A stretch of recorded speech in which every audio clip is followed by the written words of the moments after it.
Friday Night Smackdown starts off with a tag team match between LA Knight, Damian Priest versus Jacob Fatu and Solo. Now, this match originally was supposed to be for last week, but they ended up changing it into this week. This was a solid match, but towards the end, not really towards the end of the match, actually. Knight and Priest ended up winning. Typically, you're used to these matches causing interferences. That's why I got so accustomed to saying towards the end. But LA Knight and Priest wins the match. But after the match, you end up getting Jacob Fatu. He ends up just taking out everybody. He took out LA Knight, took out Damian Priest due to LA Knight and Damian Priest throughout the match was telling the story of can they coexist, of them not getting along, constantly tagging each other out. After the match, they end up arguing. That's when Jacob Fatu took the opportunity to take them both out. Then you end up getting Drew McIntyre ends up Claymore Jacob Fatu towards the end, and he ends up holding the championship. This was overall, I like what they did here. Having all four people in that's going to be in the Fatal Four Way interact with each other makes sense. Easy story to really tell. Jacob Fatu is most likely going to win that Backlash, but the match itself should be great. I'm just interested to see what they're going to do afterwards because they're doing a lot of focus. Like throughout this entire build, the main focus has been on Damian Priest and LA Knight, not so much Drew McIntyre. So I'm very interested to see what they do with them two afterwards. Like, is they're going to continue to push that rivalry after this match, or are they just going to disappear and have them do separate things? Who knows? But I'm interested to see what they do with Damian Priest and LA Knight because they've been like the main focal point of this entire Fatal Four Way like feud between the four members. They haven't really paid much attention to mainly Drew. They mainly been paying attention to mainly LA Knight and Damian Priest. So I'm interested to see where they go after the Fatal Four Way. Afterwards, we end up getting Chelsea Green, Piper Niven versus Selena Vega and Alexa Bliss. She ends up making her return. This match ended up getting set up due to a backstage segment where Chelsea Green and the Secret Harvest was mourning them losing the United States Championship. A little back and forth. This leads into a tag match. Alexa Bliss makes her return. The baby faces win. Like Alexa Bliss was not going to lose this her return match. Not really much to go over.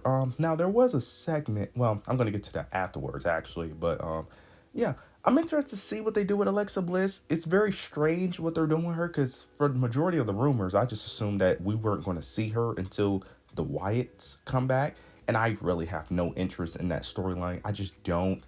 So I'm just confused on what they're doing with Alexa Bliss because I thought they was going to wait until Bo Dallas and the rest of the crew was going to be healthy. But if that's not the case, I'm really confused on what they're going to do with her, especially from her character perspective because her gimmick, I'm hoping it looks like she's going back to like her old gimmick. I wish she'd just go back to the goddess gimmick, but this is the route they're going with. And we'll see how this plays out. Now, the main thing I want to talk about is Charlotte Flair because she ends up cutting a promo. She ends up coming off very weird in this promo. I don't understand what they was going for here, but she ends up starts bragging about the WrestleMania match that she lost, by the way, saying that it was one of the best women's WrestleMania match of all time, which just not true at all. But sure, she ends up then mentioning, about how great she is and how she's still going to go after, the women's championship. But then she ends up constantly getting booed. She's wondering why fans are booing her and basically ends up saying that if they keep booing her and disrespecting her, she's just going to leave. Of course, the fans keep booing and disrespecting her. She leaves. And then it's transitioned to a backstage segment where Alexa Bliss was by Charlotte Flair's truck and she ends up basically saying that they need to talk. So I don't know where this is leading to because I don't understand it. I don't get the correlation because the only thing I could come up with is that this is going to turn into a tag team. That's the only thing I could think of because what else would this be? Because I'm trying to think of the Wyatt Six connection. There is no connection between Charlotte and the Wyatts, so I don't see where that could go. So I'm scratching that out. I don't know where this is go. I get, I guess you could say this is a feud, but why would this be a feud out of nowhere? I just don't get it. The only thing I can think of is this is going to become a tag team, which I absolutely hate if that is the case because what you could have done is just kept the tag teams that you released, but no, you want to make tag teams that aren't tag teams of two singles wrestlers that shouldn't be in a group. I'm hoping that is not the case. So I'm not even going to get frustrated at all about it, but I'm hoping this is not a tag team thing. I'm hoping this is maybe just a type of alliance type thing. I don't know where this is going to go. I don't really have high expectations due to I just don't get the reasoning behind it. So we'll see where this plays out, but I'm just very confused on this whole idea of Alexa Bliss and Charlotte Flair being like a duo or some sort. I'm just very confused by it. Afterwards, we get Jade Cargill versus Nia Jax, number one contendership match. This match played out exactly how I thought it was going to play out last week. Now, the match was a lot better than I thought it was going to be. This match was really good. Both Jade Cargill and Nia Jax had really good chemistry. This match was really good. Naomi comes out, distracts. Well, she takes out Tiffany Stratton. Tiffany Stratton was watching the match from the announcer table. She ends up taking Tiffany Stratton out. Jade Cargill gets distracted. This allowed Nia Jax to take advantage and pick up the victory. So we're gonna get that we're gonna get finally a one-on-one match between Tiffany Stratton and Nia Jax. Don't know when that match is going to happen.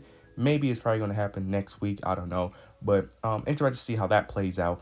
And this continues the feud of Jade and Naomi, which should be interesting. I like what they're doing here. I'm just the only complaint I really have of this feud is that we need more promos. That's really it. We just need more promos. I get the whole attacking thing, but it gets a bit repetitive over and over when you have Naomi and Jade just attacking each other, especially when you don't change up how they're attacking. Well, they didn't attack each other this episode. They attacked someone else.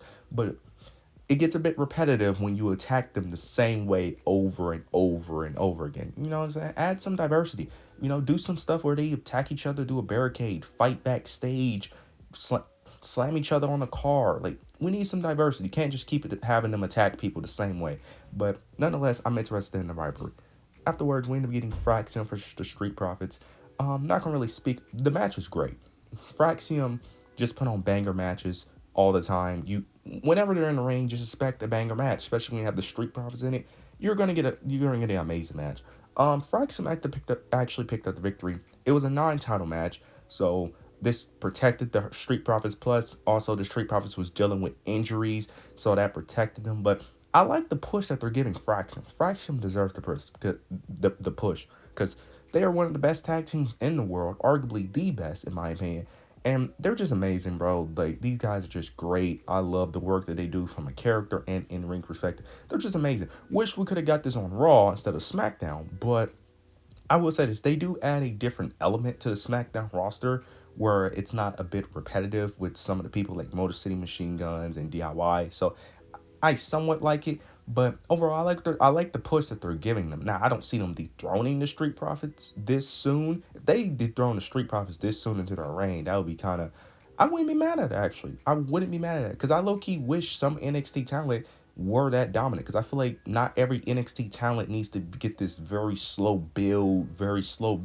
Some NXT talent deserve to just immediately get pushed into that scene, whether it's mid card or main event. Some talent is just that good where you could just put the title on them and they'll be fine. Some of them. I think that's a rare situation. This is one of those situations where I do think it's a bit rare. So we'll see how this plays out though. But I love that Fraxum is getting the push that they deserve. Now we get the main event. There was other things on the show. I'm not going to speak about it because it's really not that important, or I just don't see it progressing that much. Where you had Aleister Black defeat Carmelo Hayes, which I thought was very predictable. I don't know where that story is going, and I don't know where it could go because he just beat The Miz and Carmelo. What, you're going to have Carmelo try to get another match? It's like, I don't see where that could go. And then you end up having the Los Garzas versus who did they face? Ray Phoenix and Andrade, which is a story that they've been telling for a while now, but I'm not really discussing that because it's like they've been telling that story for a while now, but I'm just not that interested in the story. And this is one of those stories where I feel like it's just going to become a Austin Theory, Grayson Waller type thing where they tease,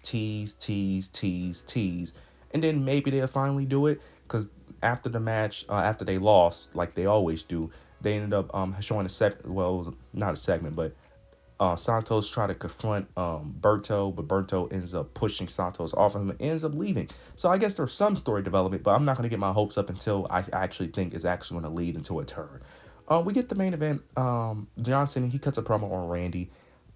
He basically ends up saying that Randy's legacy and his entire family legacy is going to be over on Saturday when he wins, and he ends up mentioning the three letters he typically goes by, his moniker of hustle, loyalty, respect. He ends up mentioning hustle, that Randy didn't hustle for anything due to him being a Nepo baby, and that he didn't have to work for anything. Then he ends up mentioning loyalty, ends up saying that just because Randy's been there for a long time does not make him loyal. Loyal is based on if you could depend on that person being reliable. He ends up mentioning Randy Orton's injuries and how he constantly, Randy Orton's injuries and all that. Then He ends up mentioning respect towards the end, and then he ends up saying that his family doesn't have much respect, that nobody knows about his family outside of Randy Orton. Ends up saying that the biggest accomplishment that his father did was knocking up his mother to create Randy Orton. Then he ends up saying that Randy Orton on Saturday is going to become a failure like he was in his 2006 drug test. This was an overall great promo. This was a great promo from John Cena, but towards the end, you end up getting a fake Randy Orton that came out in a mask, tries to RKO John Cena, but he ends up being ready for that. John Cena was ready for it and ends up hitting an attitude adjustment. I knew it was a fake Randy Orton because why would Randy Orton come out in a mask? But then John Cena, is celebrating. He took out Randy. The real Randy Orton comes out and RKO's him. And that's the end of the show. Overall, the show was decent. I will say the in-ring performance really saved the show because the storylines from a story perspective really didn't progress. It was mainly the in-ring work is what really saved the show. Overall, the show was fine. I didn't expect much. They do this typically on go-home shows anyway. They typically don't do too much on go-home shows. This is what I expected. But overall, you guys let me know your thoughts and opinions down below. Make sure you like, comment, and subscribe. But yeah, that's it.